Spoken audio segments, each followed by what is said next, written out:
环肥燕瘦，春来秋菊，好漂亮。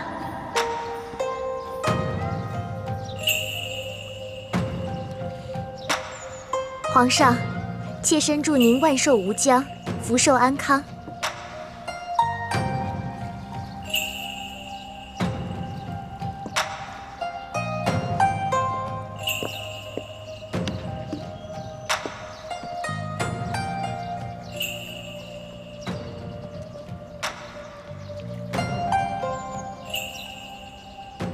皇上，臣妾知道皇上朝政繁忙，常常睡不好觉，所以亲手为皇上缝制了一个荷包。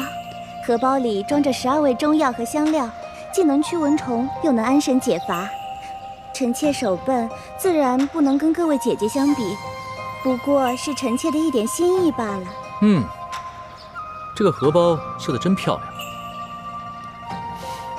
闻一闻还有一股清香呢，神清气爽。有劳贤妃了。这贤妃的手啊，真巧啊，比起这御用绣娘的手啊还要巧。着实，在哀家看来，这后宫里头啊，没有一个能比得上她呢。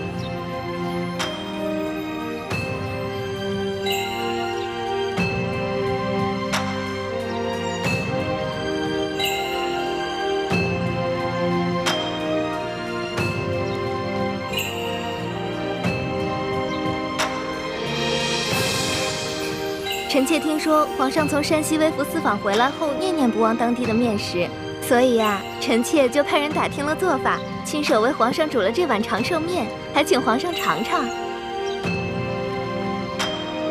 这长寿面啊，不能断。这一根长面条啊，是臣妾亲手和面，再亲手做成的。这上面的绿色用的是青菜汁，寓意我大清啊能够清清明明、长长久久。惠妃有心了，朕可得好好尝尝。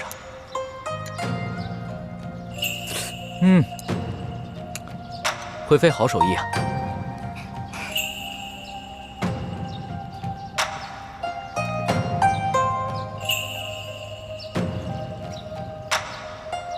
皇上，臣妾恭祝皇上年年有今日，岁岁有今朝。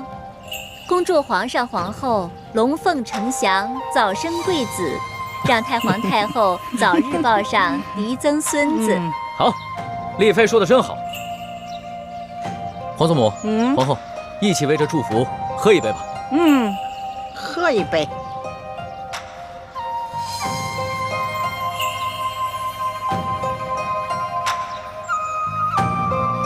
皇上，您不是有一个笔墨诗书姑娘？听说您一刻也离不开她，怎么今日这么大的日子，不让她来一同庆生啊？皇后说的是李欢吧？这个李欢啊，不过是一个小小的笔墨诗书，平常伺候朕的时候呢，比寻常的宫女伶俐一些罢了。如此隆重的场合，她岂有资格出席啊？这打理后宫啊，可不比管理朝廷简单的。首先要紧的是要有平衡之术，这后宫要是着了火呀，皇上可就麻烦了。皇祖母，孙儿年少，还请皇祖母多多提点。那是。朱后妃，陪着朕还有皇后、太皇太后一起喝一杯吧。来。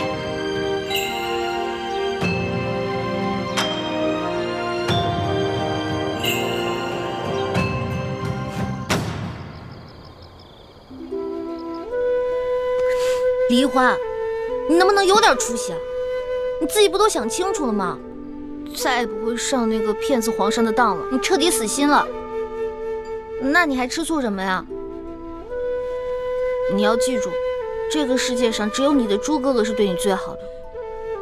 千里之外执行那么危险的任务，都不忘记你的生日，还提前给你准备生日礼物。你再看看那个骗子皇上，后宫佳丽，百草千花，莺莺燕燕，谁还记得你啊？别傻了。丽欢啊，连你的叔父都记得今天是你生日，还给你带了这么多美食。人家那骗子皇上呢，现在一定是软玉温香的环抱着，早把你抛到九霄云外去了，谁还记得你啊？就你傻乎乎的。骗子皇上，骗子皇上，他就是个骗子皇上，他就是个大骗子，大骗子，大骗子，你就是个骗子，骗子皇上。哟，背着人偷嘴呢。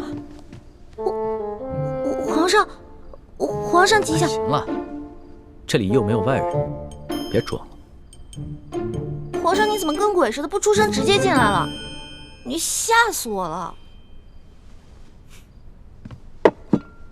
朕今天啊，陪着太皇太后和众后妃，心里一直惦记着你呢。这不是给你送好东西来了。皇上用不着破费，这些好东西啊，应该送给您的皇后娘娘、贤妃娘娘、贵妃娘娘，送给您的后宫72宫娘娘啊，送给我干什么？朕不过是有1位皇后、4妃、9嫔，接下来就是贵人、常在、答应等数十位，哪有72宫娘娘？再说了，这许多主位还都空缺着呢，你是不是看上哪个位分了？你告诉朕，朕明天就封你。奴婢怎么配啊？皇后说的是李易欢吧？她呀，就是一个小小的笔墨侍书，这侍候朕啊，比寻常宫女伶俐一些罢了。这么正式隆重的场合，她有什么资格列席呢？哎呀，不得了了，这屋子里边有东西打翻喽！什么东西打翻了？醋坛子呀，你没闻到吗？酸死了！皇上说笑了，奴婢怎么敢吃醋呢？其实吧，你今天暗中跟着朕，还偷吃朕的醋，朕的心里啊，美着呢。这么看来，你是不生朕的气了。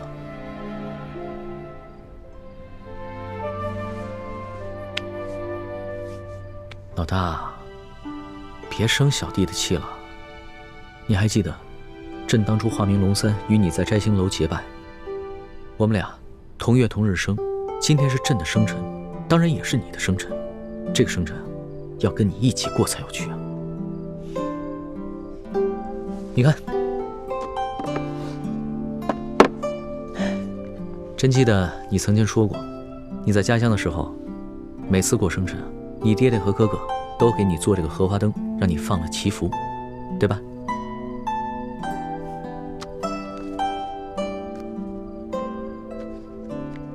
原来我说的每一句话，皇上你都记得呀？傻丫头，你说的话，朕怎么会忘了？哎呀，还愣着干嘛？咱们放花灯去吧。这么晚了，去哪儿放啊？走吧。哎，去哪儿啊？走。慢点儿。哎啊，先许个愿啊。冷小弟，今天也是你的生日，你也许个愿吧。好，那你先许。嗯。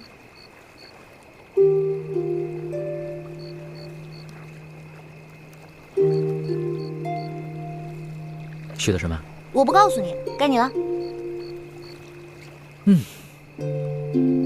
朕的愿望可不怕告诉你，朕愿和你年年有今日，岁岁有今朝。放吧。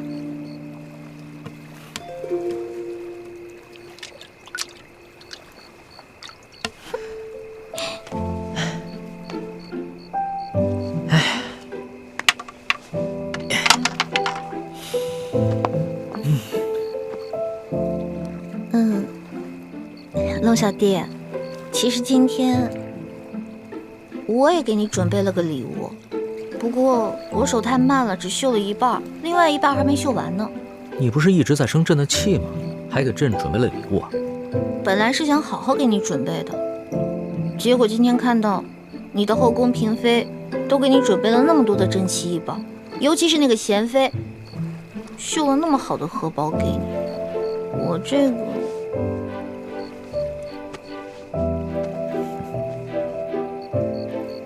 哇，这真的好丑啊！这针脚又粗又细不说，你就看你这绣的是什么呀？野鸭子不像野鸭子，小飞蛾不像小飞蛾的。你嫌丑，你不要不就行了？谁说我不要啊？这虽然是我收到的最丑的荷包，但也是市场最珍贵的一个孤品。老大，这是你第一次做女工吧？还说呢，人家的手指都快扎成筛子了。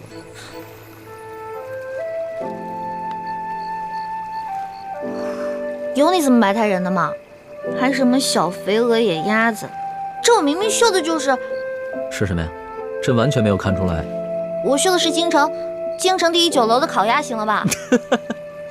你还真是时时不忘了吃啊。不过也行，这要是下次再落难了，就拿着这个荷包啊，天天望鸭止饿。哪有你这样的？皇上说话一点都不忌讳，还再落难。这微服私访已经够危险的了，不可能再有第二次了。那不行，朕以后啊得经常微服私访，体察民情，要不然怎么对得起你给朕绣的这个烤鸭荷包啊？光微服私访、体察民情是远远不够的，因为在那个时候，你可以有10000个想法，但是只要你回到紫禁城里，你就只有一个想法了。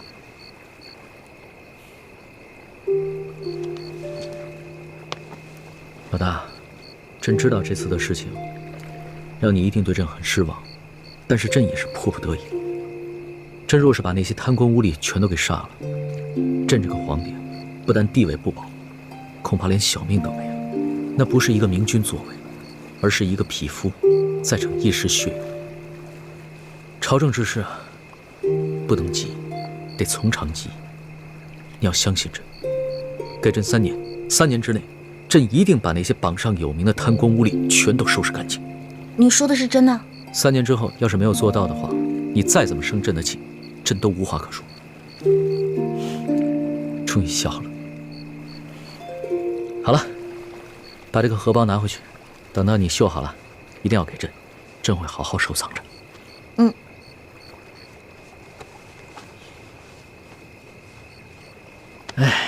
其实啊，朕也给你准备了一份礼物。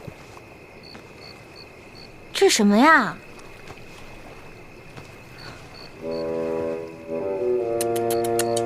哎呦，丑死了！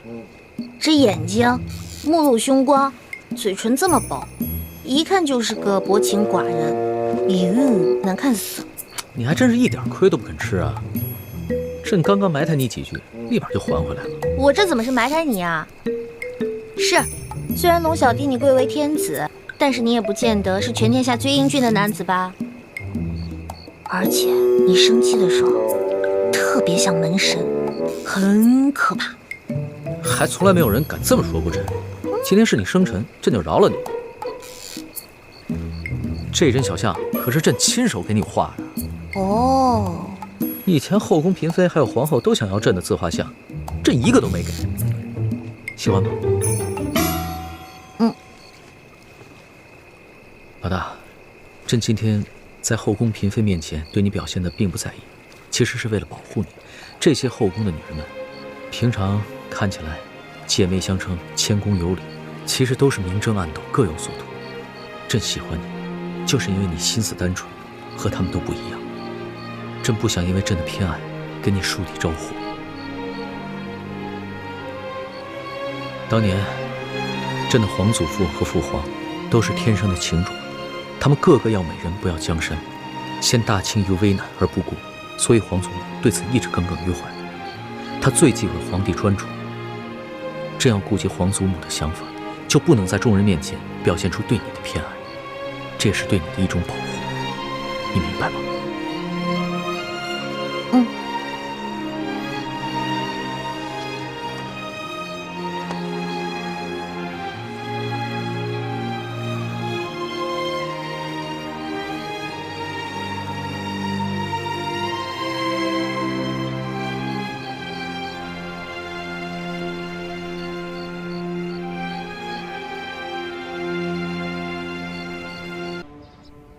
皇上，刘德昭一案牵连甚广，你打算如何处置啊？所有贪赃枉法、侵吞朝廷赈灾银两的官员，朕一个都不会放过。别的人暂且不宜动，就先拿这个刘德昭开刀吧。先杀一儆百，这样好让那些地方官看一看，看他们以后还敢尸位素餐、欺压百姓不？这个刘德昭不仅贪赃枉法、侵吞朝廷的赈灾银两，他还暗杀朝廷官员，谋害后妃，其九族共计672人，都当斩。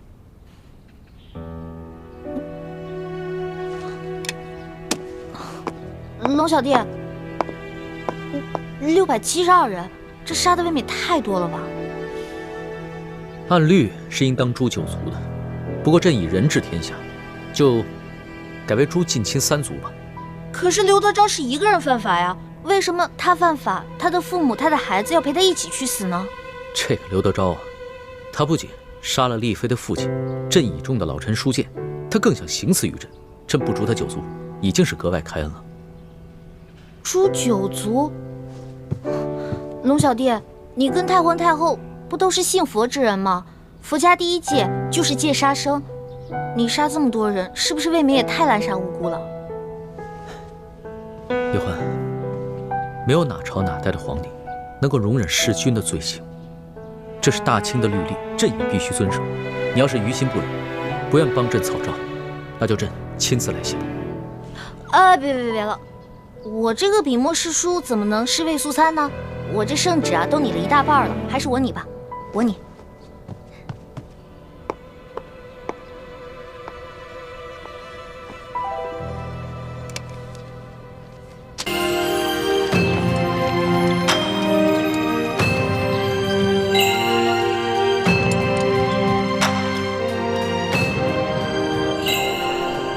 左图，奴才在。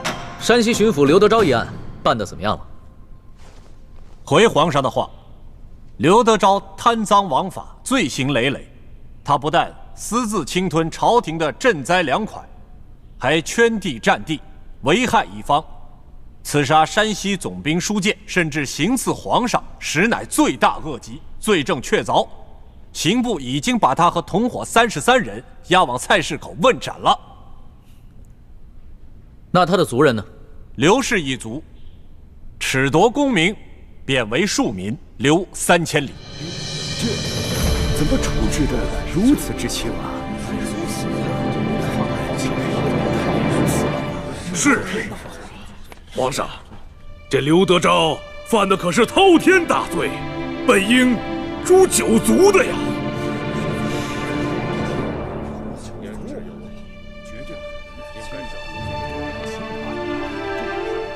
一律，刘德昭是当诛9族，但是朕念及太皇太后年事已高，并不想多造杀孽，以便为太皇太后积福。皇上以仁孝治天下，乃天下之表率。皇上圣明，皇上圣明。退朝，左图留下。这退朝。吾皇万岁万岁万万岁！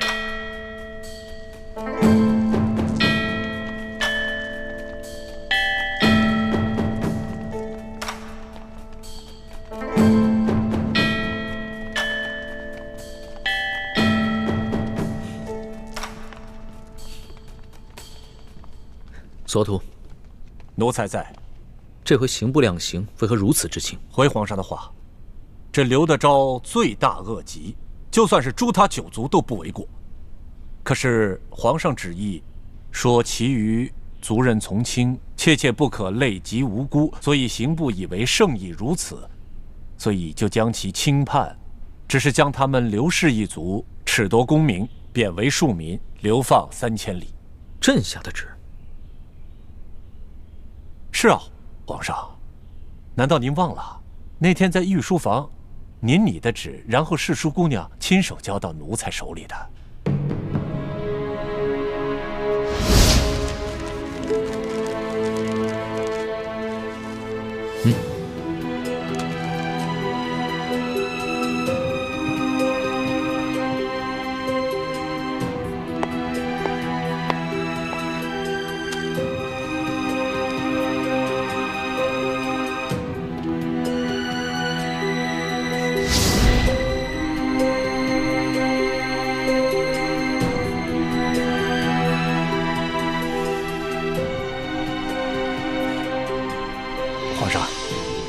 您的意思是要将刘德昭一案发回重审吗？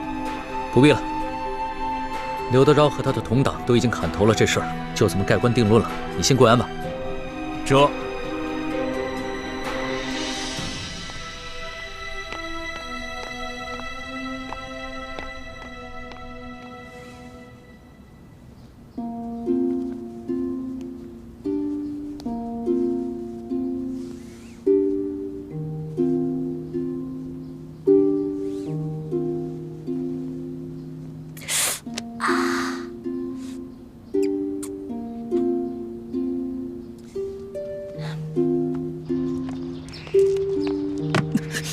哎呦，皇上，你小心点，小心点！谁把门槛垫这么高的？赶紧给人削平了！这，小德子还不去传公家，快！再不削平，朕削了你的脑袋！这，皇上息怒，皇上息怒。糟了，难道东窗事发了？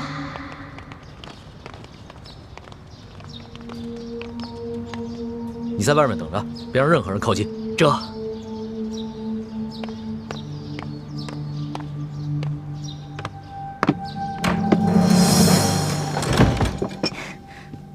龙小弟下早朝了，喝点茶吧。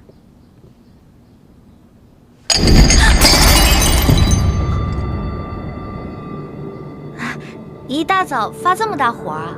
天威难犯，是谁这么不懂事儿，惹龙小弟生气了？你还知道天威难犯？你这个笔墨侍书的差事做的是越发的好。是不是刘德昭的案子结了？结了。刘德昭和他同党砍头，刘氏一族褫夺功名。 贬为庶民，流放3000里，这个结果你可还满意？哎，后宫呢不得干政。虽然奴婢不在皇上的后宫之内，但是奴婢也是个女人呐，头发长，见识短，怎敢胡乱议政呢？不过皇上既然这样处理，肯定有皇上的道理啊。李欢，你别以为朕宠着你，你就可以恃宠而骄。你竟然敢矫诏给了索额图一道假圣旨！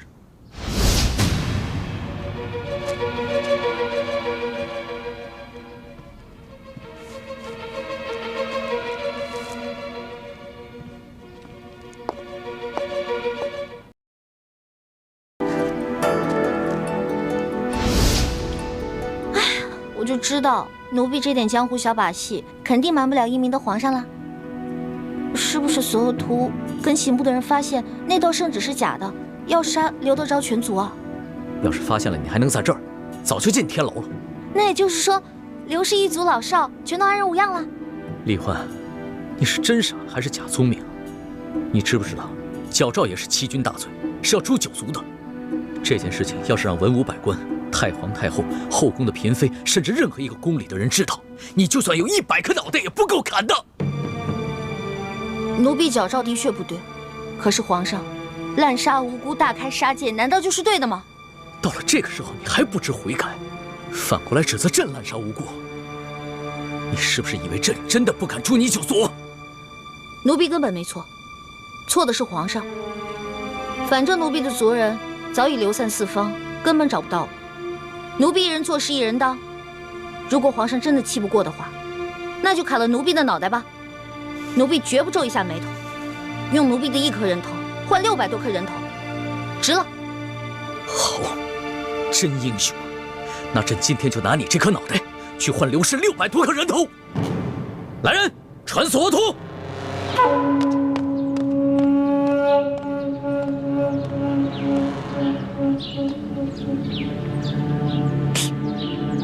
出了什么事儿了？不知道，只知道皇上这么多年都没发过这么大的脾气。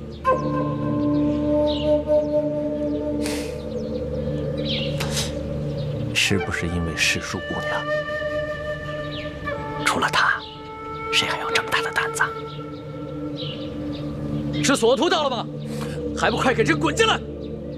这。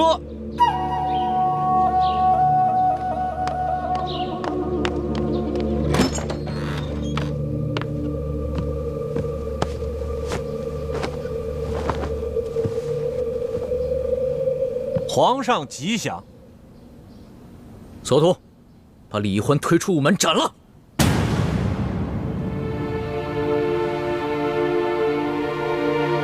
啊？世淑姑娘犯了什么事儿？皇上要砍她的头啊？总之是砍头的大罪。你问那么多干嘛？还不快去！皇上息怒，皇上三思。你啰嗦那么多干嘛？啊？这让你去就去。这把头砍了，我看你还逞什么英雄！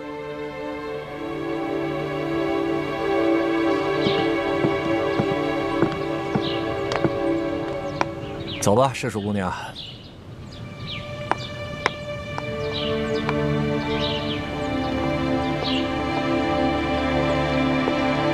索大人，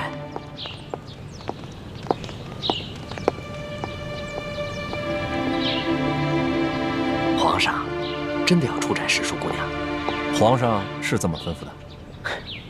皇上虽然是这么吩咐的，但是咱家斗胆建议索大人，暂缓行刑。索大人也是聪明之人，应该明白咱家的意思。行了，多谢李公公了，你说的我心里都有数。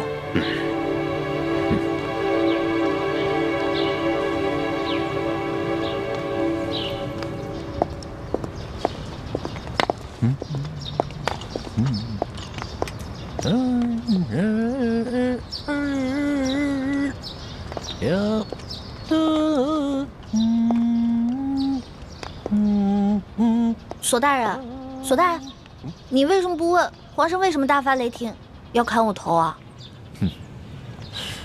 我是不敢问，也不想问呐。在这宫里头，事儿知道的越少，越安全。皇上不会真砍我头吧？哎，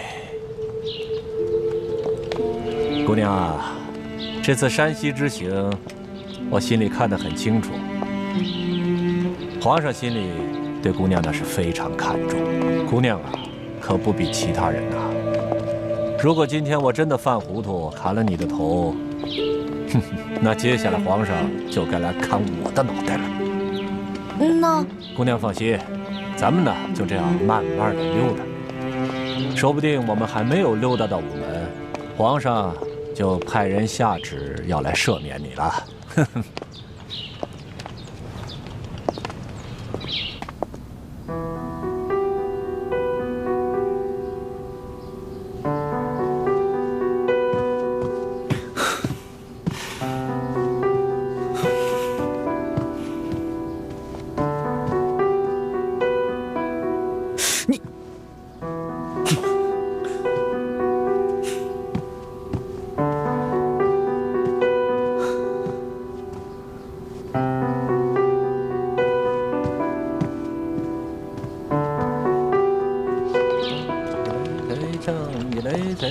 索大人，前面就是午门了，这皇上万一还不派人来赦免我怎么办啊？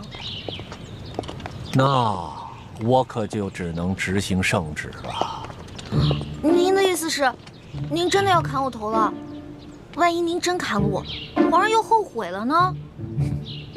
我说了要执行圣旨，可是执行圣旨是需要一个过程的，啊。要砍你的头，那得有刽子手吧？这刽子手从住的地方走到午门去，他需要时间吧？啊，刽子手来了以后，那得先磨刀吧？这刀磨好了，送你上路，得给你吃口上路饭吧？饭做得了，给你端上来，你是一勺一勺的吃呢，还是一粒一粒的吃呢？总之，我是不催你的。那如果天黑了，皇上还没派人来赦免我呢？哎，这天黑了，皇上还没有派人来赦免你，但是他也没派人来催问，那咱们就还有办法可想了。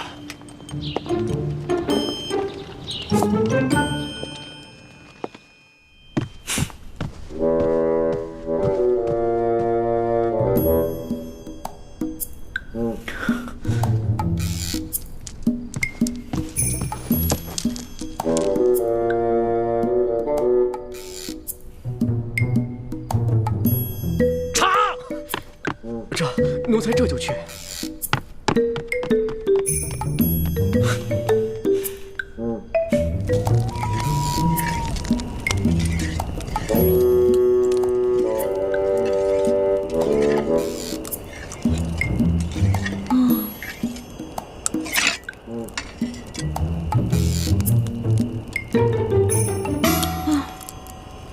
这刀都磨了一下午了，会不会磨断了呀？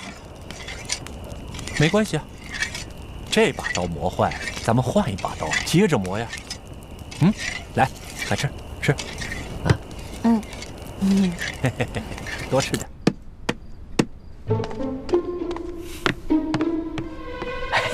皇上，你消消气儿啊，喝杯茶消消气儿。这谁沏的茶？怎么那么难喝？是奴才的徒弟小德子沏的。你怎么教徒弟的？连个茶都不会沏？皇上息怒，皇上息怒。皇上的茶通常都是世淑姑娘给您沏的，小德子她一时半会儿掌握不好火候，求皇上您饶了她这回。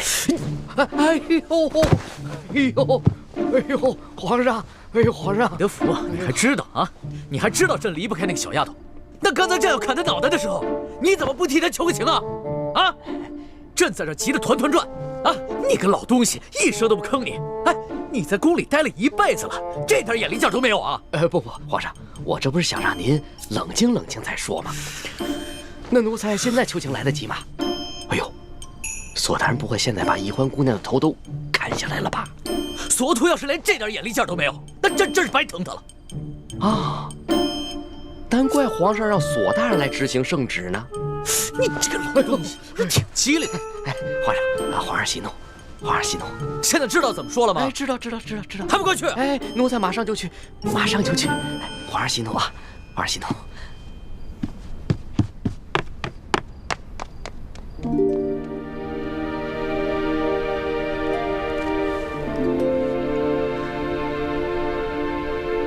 长进倒是不少，这面的针脚好多了。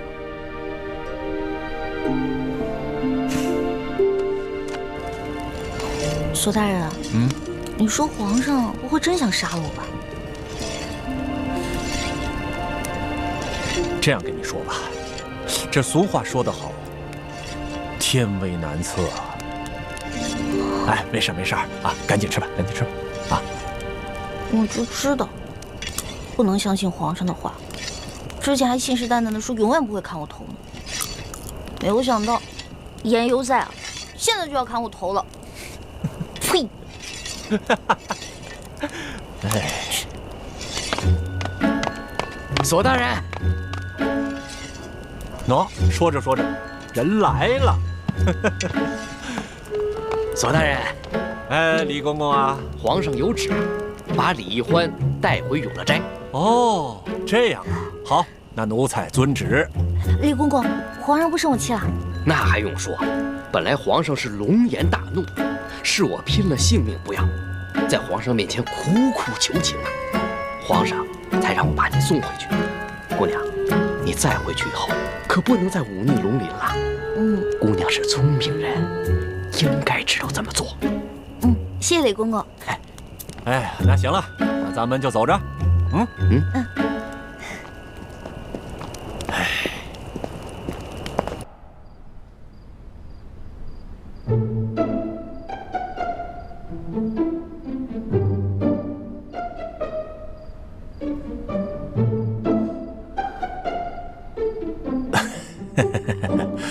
皇上，世淑姑娘这一路上都悔恨不已啊，她恨不能要以死谢罪。皇上，我看得出来，世淑姑娘是真的知道自己错了，您就饶了世淑姑娘这一回吧。既然她已经知道错了，那朕就先留下她这颗脑袋。皇上圣明。你们都先下去吧，朕要好好亲自审问他。这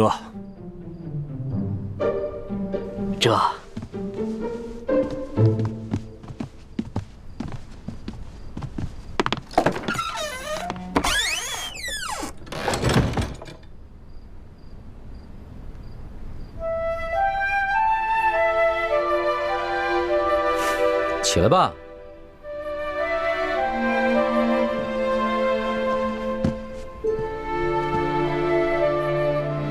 李欢，你可知罪？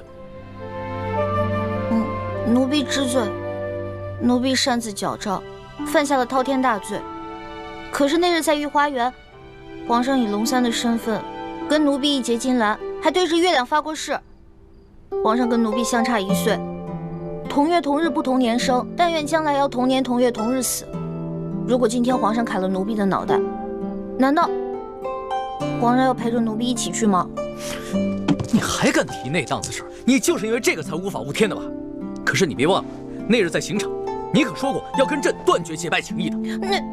那次不算，那次是以为奴婢要被砍头了，不能连累皇上跟奴婢同生共死，所以才狠心说要断绝关系。皇上明明都知道这是奴婢用心良苦，为何现在用这些话来堵奴婢的嘴啊？你少装委屈！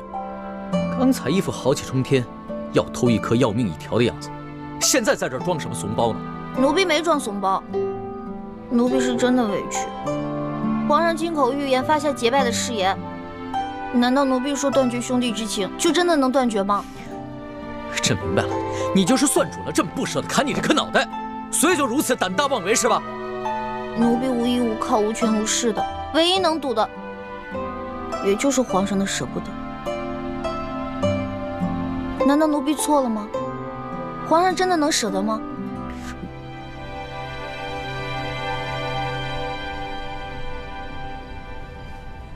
皇上，您还记得我们第一次相见时候的情景吗？人们都说朝廷无道，民不聊生，可为何京城是如此的繁华呀？让开，让开，都让开，让一让，让开！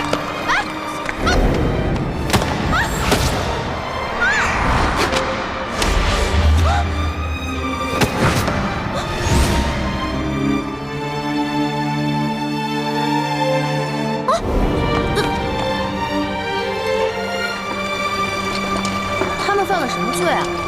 那车上还有婴儿呢，也要被砍头？他们可是前明的余孽，口口声声要光复大明，这都是特等的大罪，是要诛九族的。当今皇上这么残暴，诛九族，怪不得这些人要光复大明。哎，你们说那暴君是不是长得青面獠牙，极其恐怖啊？那个时候，奴婢万万没有想到，那个老成大器的少年，就是当今的皇上。可那个时候的皇上对鳌拜动不动就诛人九族的暴行亦是十分不满，可为何如今皇上也要动不动就诛人九族呢？你怎么能拿这跟鳌拜比呢？鳌拜杀的那些犯人有多冤枉？刘德昭难道也冤枉吗？杀刘德昭不冤，可是刘氏一族也有毫不知情的老人跟妇人，还有正在吃奶的婴儿啊，他们何罪之有？皇上，奴婢并非恃宠而骄，也没有干政的野心，奴婢只是不想看着皇上的刑罚变得如此严苛。如果说奴婢矫诏冒犯了龙威，那当时在山西呢，皇上冒险抢劫官银官粮的时候，难道也是有意挑衅皇权吗？皇上还不是出于一点点人心，怕更多的无辜老百姓饿死吗？你少在这花言巧语。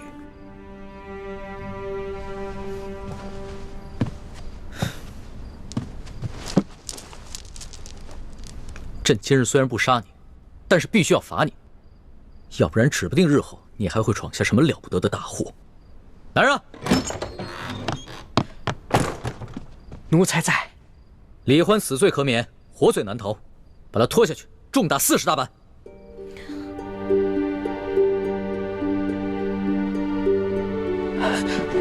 皇上，世淑姑娘好不容易才九死一生逃了回来，她的脚伤刚刚好。世淑姑娘身子弱，这40大板她可经受不起啊！求皇上开恩，饶了世淑姑娘吧。老东西，这会儿你知道求情了？你会错圣意了，还不快去！这……慢着！皇上，您还有何吩咐？不用把人拖到掌心太监那儿，让人把板子拿到永乐斋来。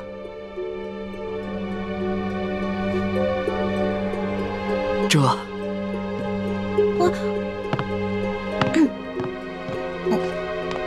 皇上，你真的要打奴婢40大板啊？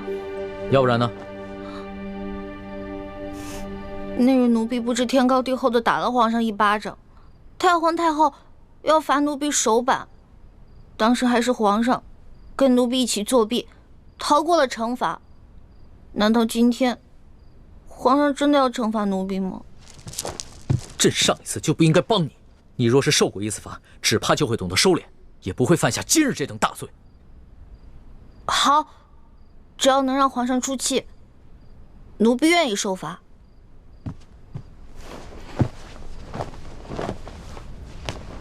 奴婢谢皇上隆恩。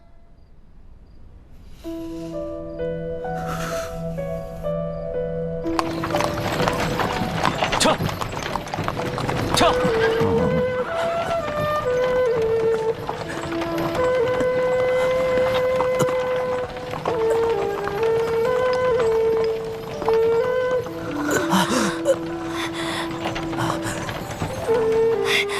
爹，你有没有止血止痛的药啊？止血止痛的药，爹是有的，可是不能给这个小奸贼用。爹，可是他是为了女儿才受的伤啊！那是他活该。癞蛤蟆想吃天鹅肉，跟他爹一样色迷心窍。娘，你相公，晋王答应吴三桂，要保证他们母子平安的。晋王只是说要保他毫发无损，并没有说要帮他治伤止痛。爹，怎么了？我恨不得他的血流干而死，可惜啊，小伤死不了。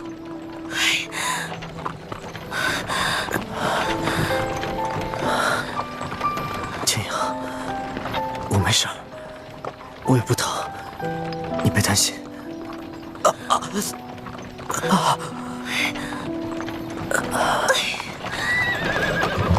撤！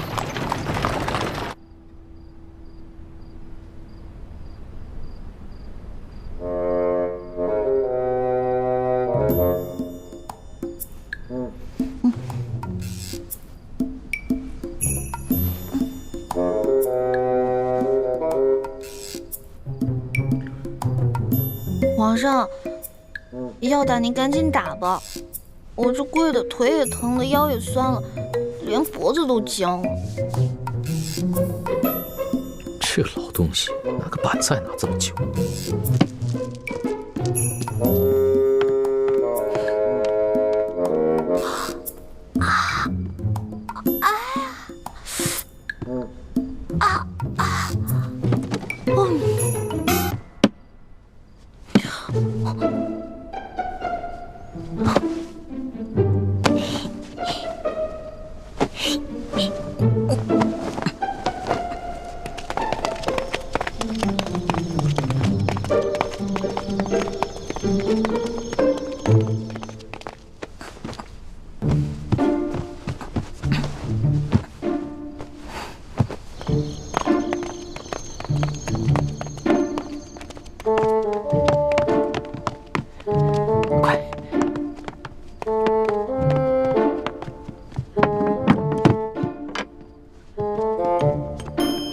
你们都下去吧，这要亲自罚。这。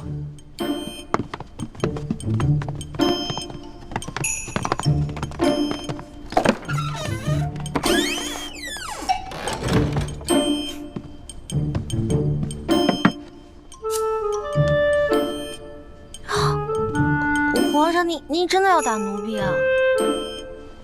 不然呢？这一次要是再不罚你的话，你都要上房揭瓦了。君无戏言，这是你自己说过的。过来，趴下。好吧，不就挨几下板子吗？打就打。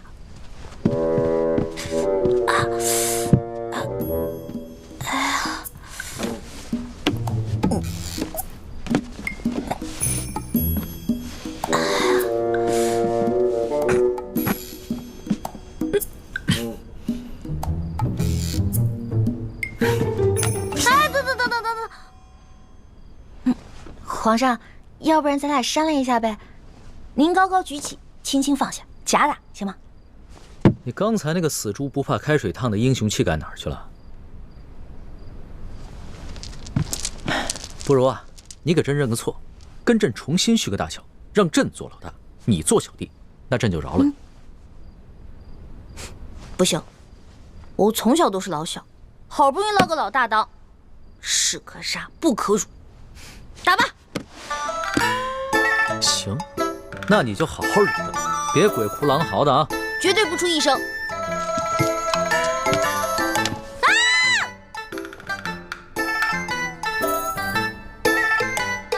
我真倒了！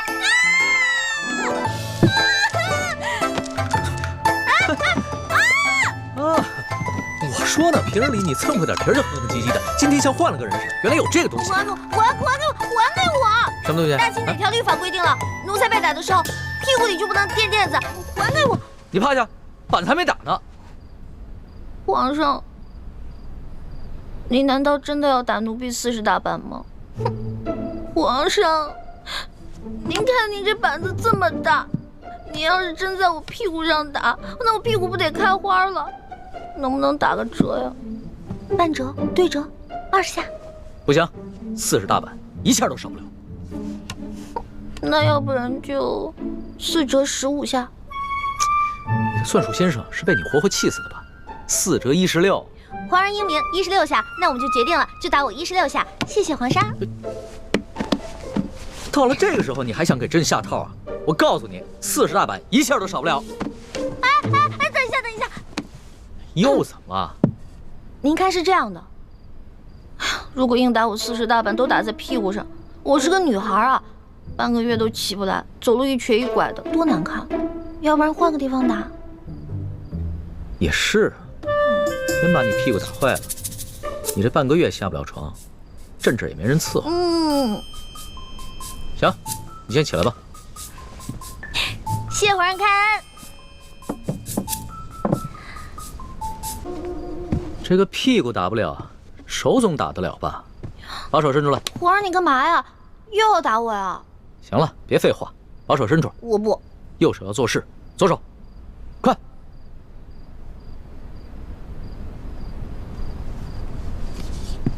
疼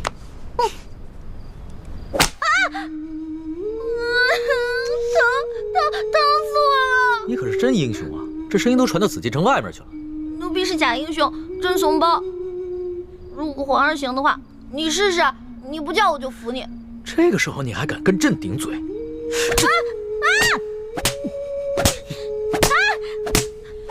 之前皇上说刘德昭是世界上最坏的男人，我看皇上还不如他呢。刘德昭虽然欺上瞒下、贪赃枉法，但他对自己的女人从来不打，他对他女人很好的。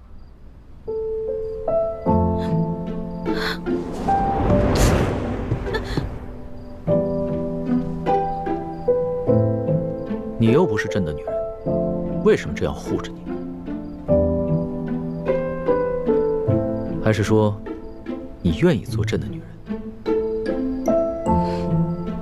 说，说你愿意做朕的女人。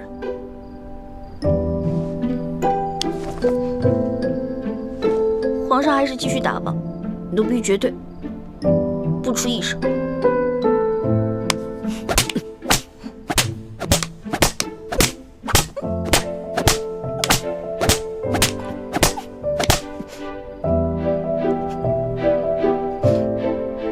哭就哭出来，别憋着，装什么英雄？奴婢不想装英雄，奴婢只是装不了皇上的女人。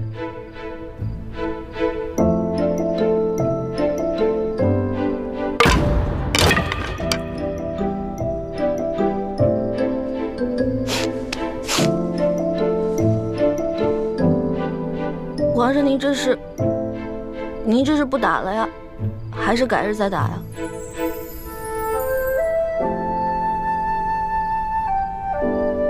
把手伸出来，给朕看看。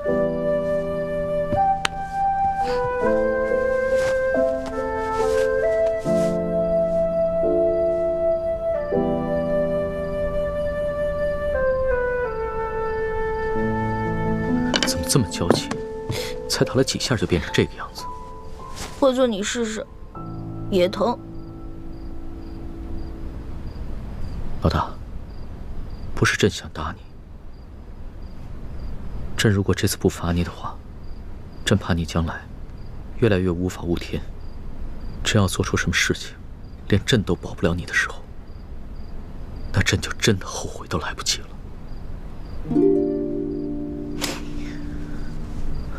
可能这次真的是打中了。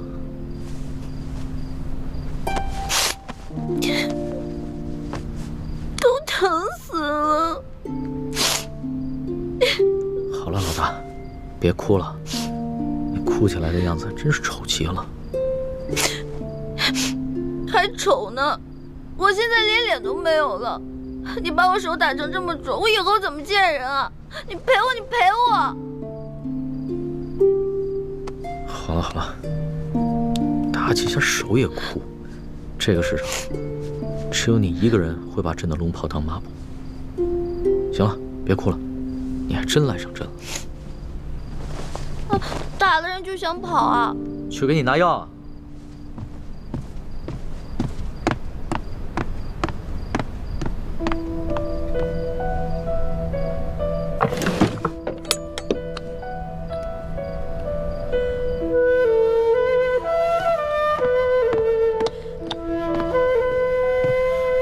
把手伸出来。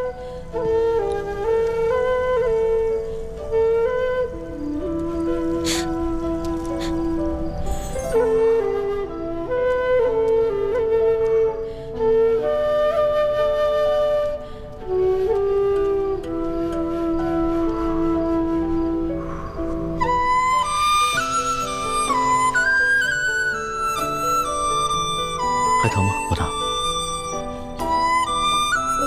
你这样看着我干什么？我看你长得丑。怎么样，好点了吗？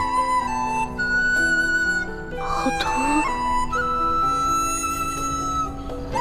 老大就是打了几下手板，朕的心里有数，别撒娇了啊！不是手疼，是头好疼。哎，老大，老大，老大，老大，老大，太医，快传太医！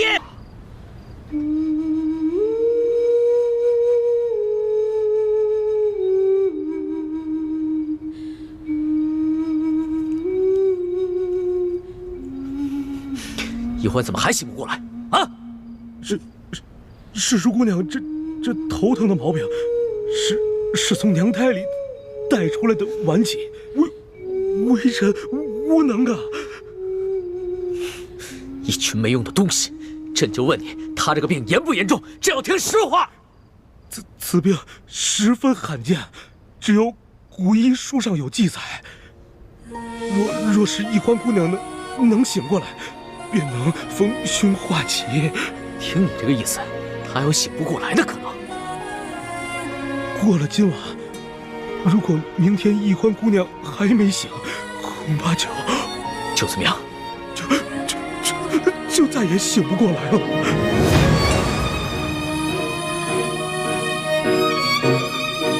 让你们太医院去会诊！你们听好了，他今天要是出什么事，你们这帮人一个都活不了！滚！这药呢？还没煎好啊！快，给他喂上。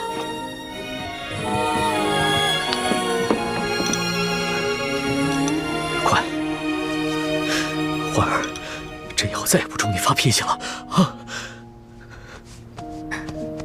哎呀，世淑姑娘根本就没办法吞药。喂，接着喂！哎呀！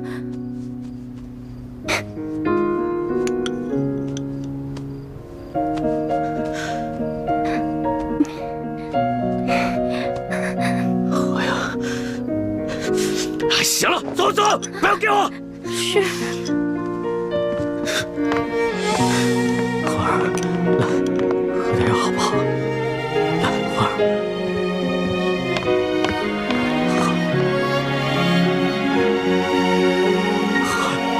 欢儿，喝点药。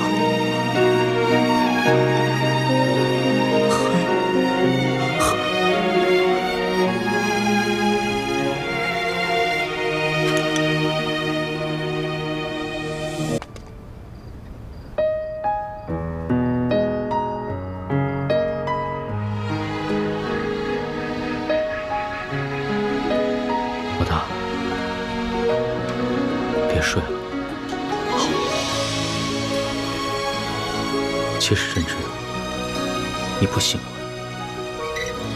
定是因为你觉得朕还要罚你，对吗？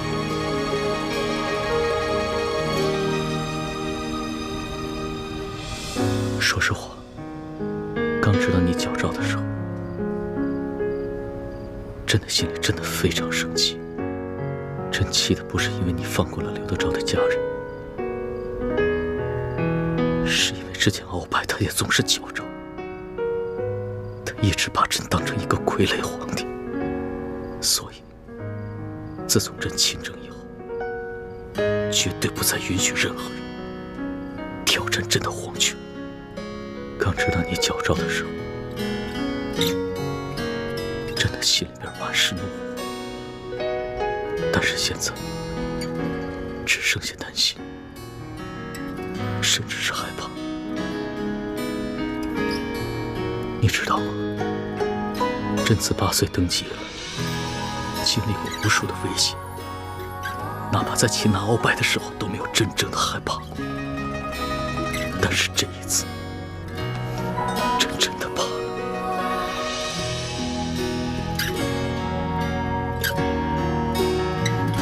老大，朕真的不能没有。要是没了你的话，朕只是一个帝王，只是一个孤家寡人。但是有你在，朕才是一个真正的男人，是一个完整的人。老大，朕是天子，朕的话是金口玉言。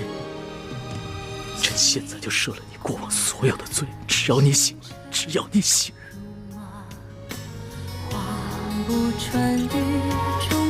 你醒醒吧，别睡。能否带他伤的心愿做他掌上的明珠，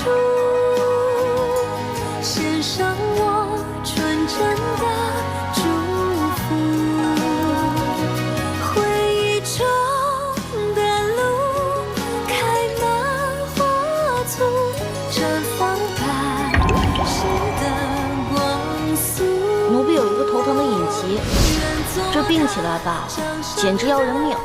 我爹呢，从小给我找了好多郎中，所有郎中都说无药可治，只有一个郎中说可以治，但是他说的是个偏方，而且这个药引实在太难弄了。什么药引这么难找？你告诉朕，朕给你找。这个药引就是龙珠。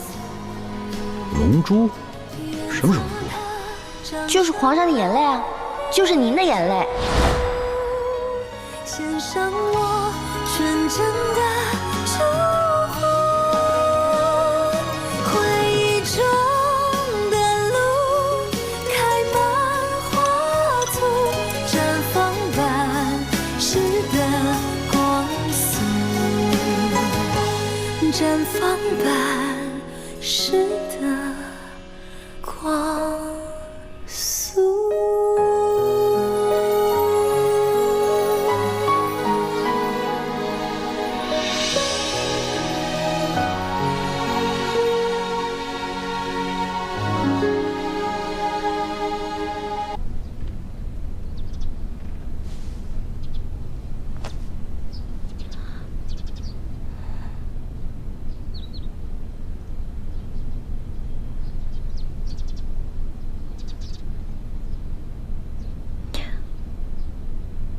龙小弟，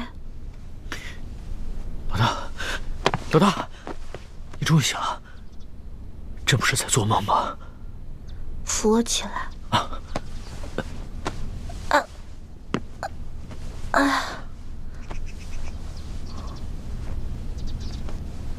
龙小弟，你脸色怎么这么差呀？你是不是一晚上没睡，一直坐那儿守着我呀？你还说呢，真的差点被你吓死了。太医说了，今天你要是醒不过来的话，可能就永远都醒不过来了。咱们可是对着月亮发过誓的，说要同生共死。你要活不下去不打紧，你要是朕也活不下去啊。所以，你真的一晚上没睡啊？又不是第一次，真的，上辈子一定是欠了你很多钱。说吧，你要怎么报答朕？啊？要不然以身相许吧？那朕就勉强收了你吧。哎，什么以身相许啊？要不是你打我，我也不可能旧病复发。你居然敢矫诏，朕还不能打你一下啊？好疼呀！疼？宣太医，快宣太医！宣什么太医啊？不是这儿疼，是这儿疼。手怎么红成这样子呀？朕给你吹吹。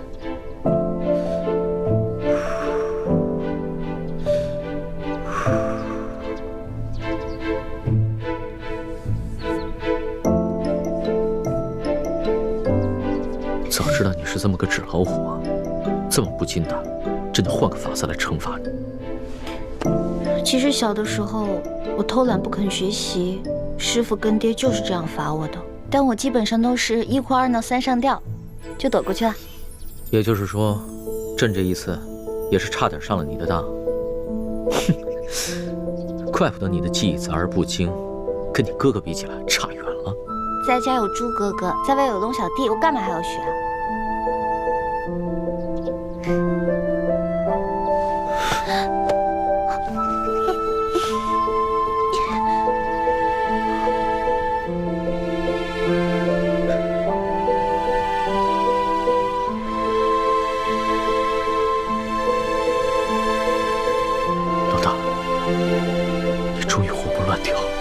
又可以跟朕顶嘴抬杠，真好。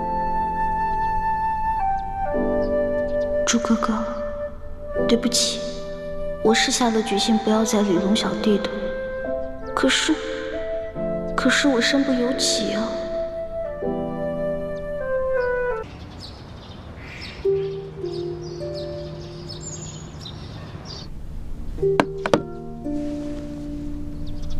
龙小弟，我能不能不吃药了？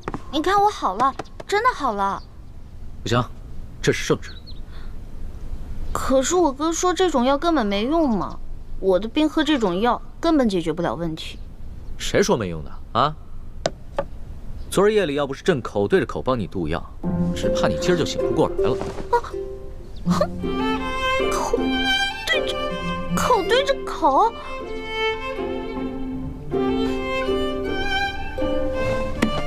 那也就是说，你昨天哭了？啊？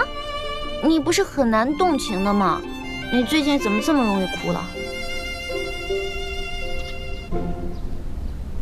朕没哭，谁说取龙珠就一定要哭的？这你自己也说过呀，1碗辣椒汤足矣啊。哦，龙小弟，你放心吧，这碗药我一定会好好喝的。不过在喝之前，我要1碟蜜饯，1碟枣糕，1碟桃酥，再来1碗糖蒸乳酪。不是，老大，你这病刚好，吃这么多行吗？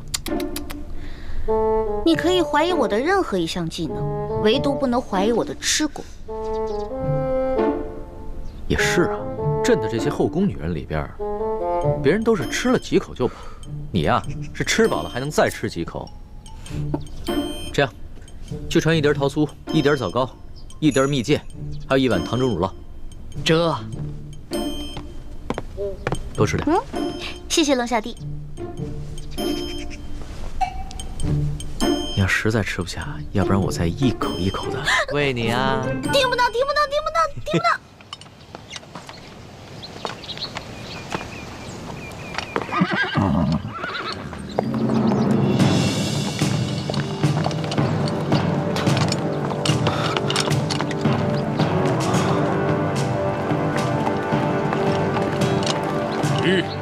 2位且慢。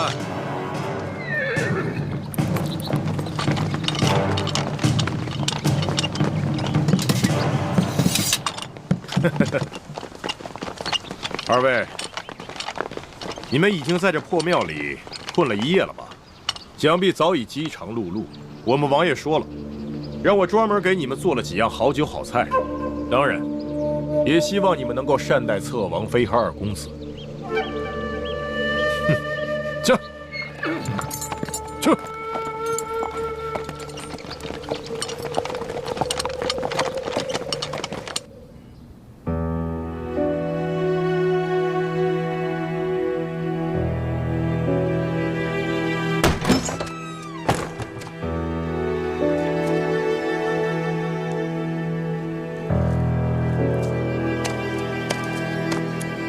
夫人，天佑，吴三桂派人带了一些酒食过来，我验过了，没毒，我也吃过了。你们过去吃点吧，这里我来守着。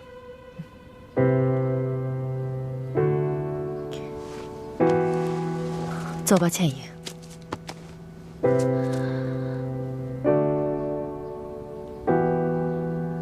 倩影，你先自己去吃一些，然后再给他们带回来。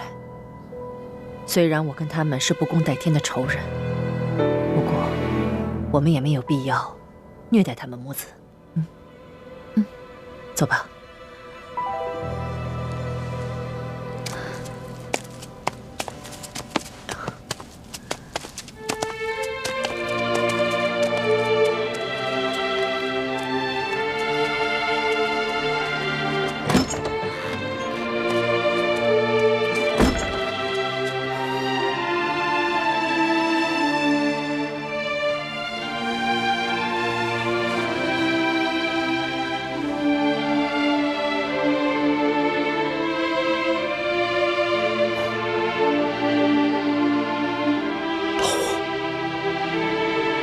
你真的死得很冤。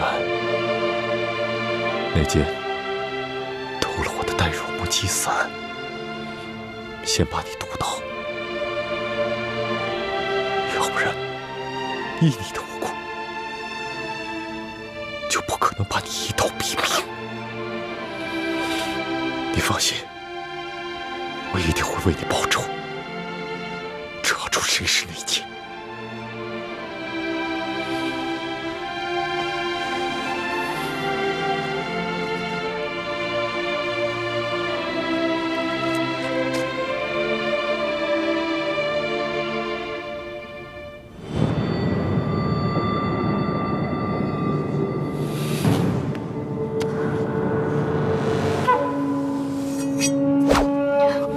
范先生，你要做什么？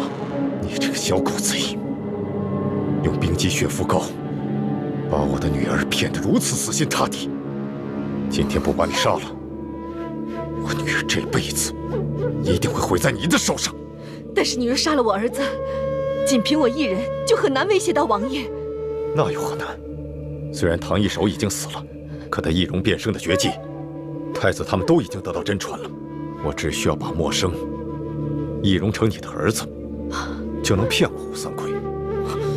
范先生，你若是就这么把我给杀了，倩影一定会恨您一辈子的。我情愿他恨我一辈子，也不想让他后悔一辈子。受死吧！住手，樊先生，我有重要的机密之事要告诉你。娘，你现在就要说了吗？若再不说，你就没命了。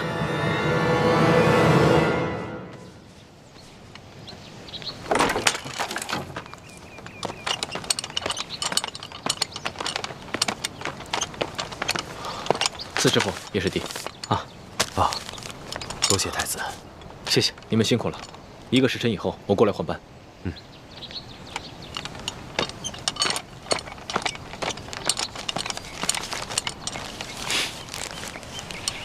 给。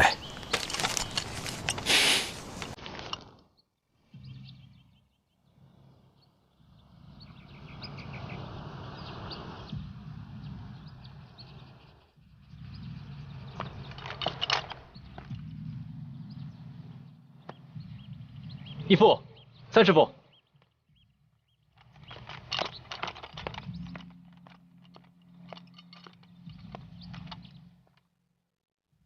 你们怎么这么看着我？你们的眼神好奇怪啊！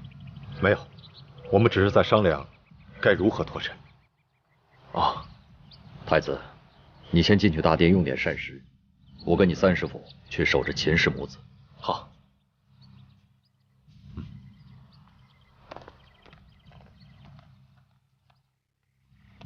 三师婆和义父，他们好像有什么事情瞒着我。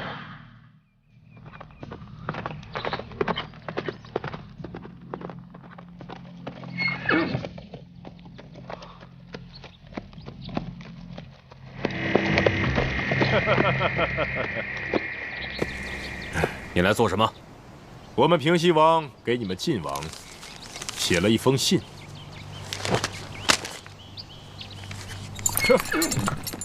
去。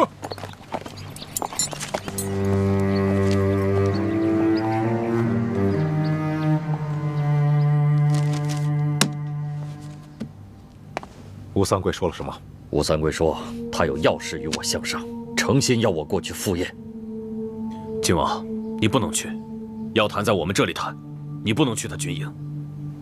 无妨，吴三桂的侧妃还有他的儿子都在我们的手里，他不敢把我怎么样。就算他是鸿门宴，我也去定了。吴三桂为而不恭，左也有吩咐手下不可杀了我们，要活的，显然是另有企图。所以义父此去，应该不会有性命之忧。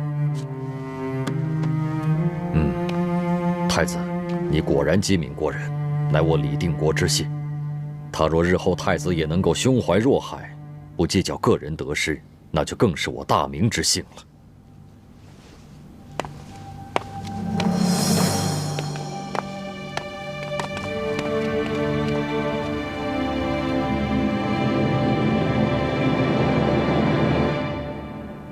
义父今日这话，似乎话里有话，真的是令人费解。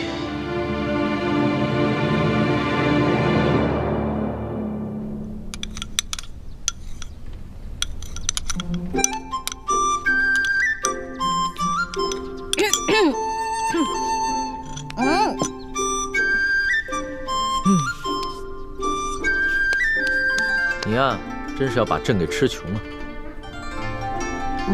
现在可以喝药了吧？哦，快点儿。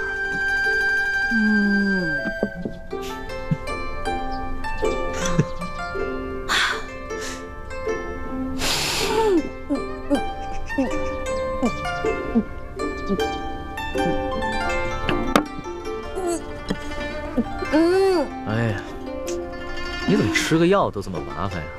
那你小时候病发，家里又买不起这些东西，那可怎么办呀？很简单啊，捏住我的鼻子，使劲往里灌呗。这个办法好，那朕以后就这么对付你了。但是，我喝进去以后，就会把药全都吐出来，因为药实在太苦了。这个时候啊，我的猪哥哥看我难受，就会上山帮我采很多野蜂蜜。但野蜂蜜没那么好采到，每次他采完以后，满脸被叮的都是包呢。李爱卿对你是真好啊。说实话，朕也想有这么一个哥哥，可是在这紫禁城内，所有的兄弟姐妹都是靠不住的。